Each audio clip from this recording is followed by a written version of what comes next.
Let's get some analysis on this. Robert Fantina is the author and journalist who joins us from Toronto. And we also have Jason Unruhe, political commentator and analyst, who joins us from Niagara Falls.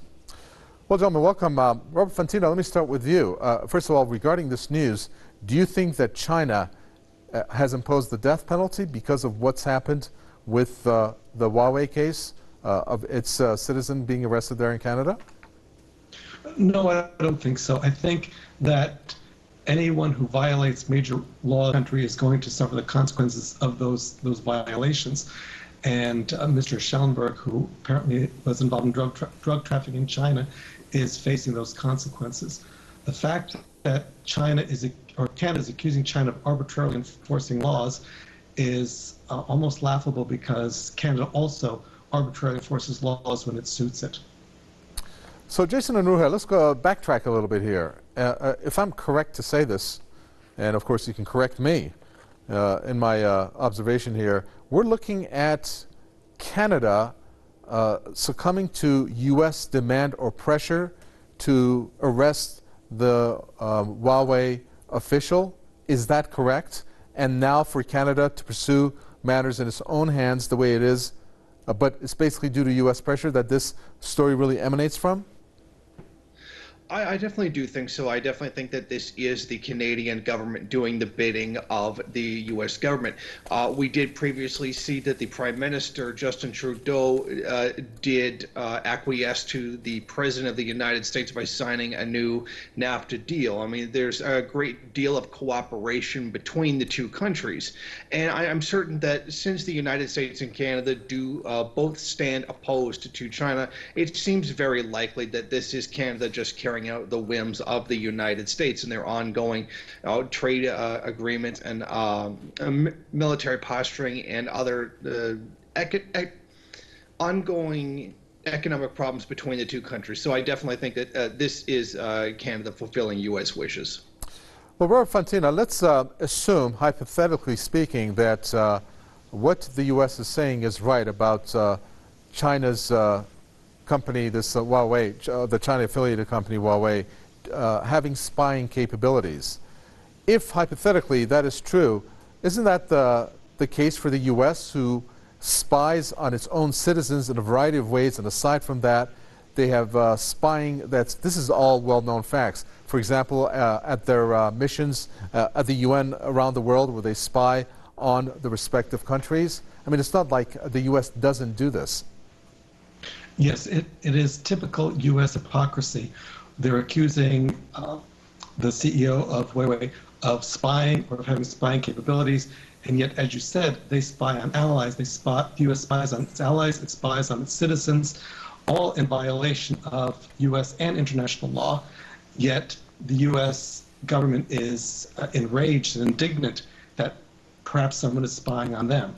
This is just U.S. hypocrisy, just one of the many examples of U.S. hypocrisy in both foreign and domestic relations within the U.S.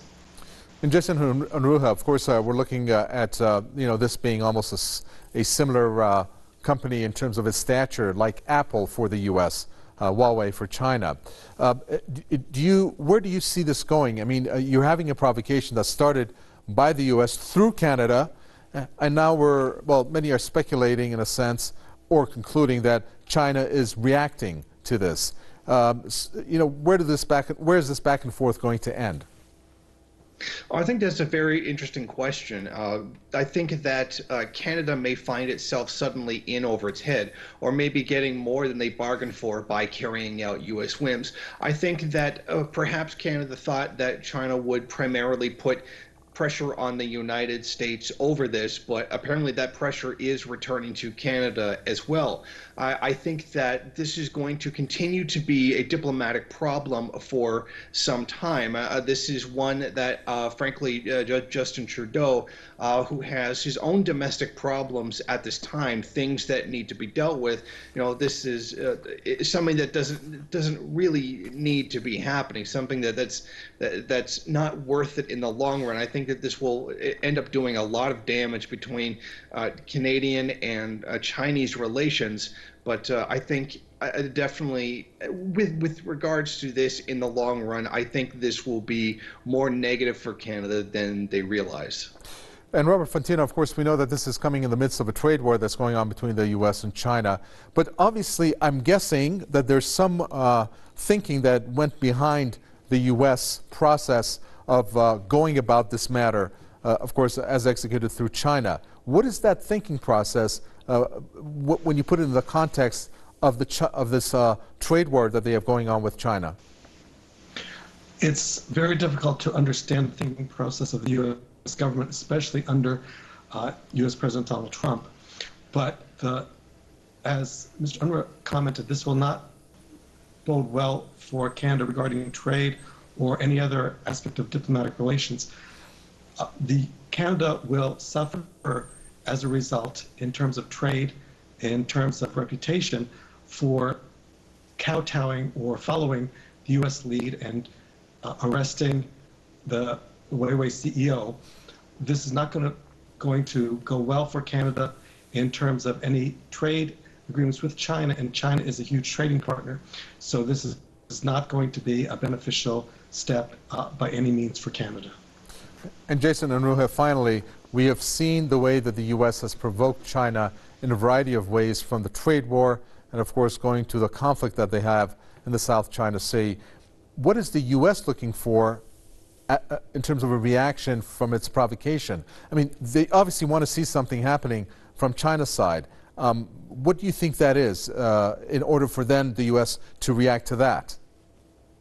I think definitely the United States is looking to possibly provoke some kind of serious reaction, something militaristic from the Chinese, something that they can turn around and point to claim that China's unstable, they're acting in bad faith, they're being aggressive, they're taking a more militaristic foreign policy. In other words, something to paint China with the very brush that the United States was essentially born with.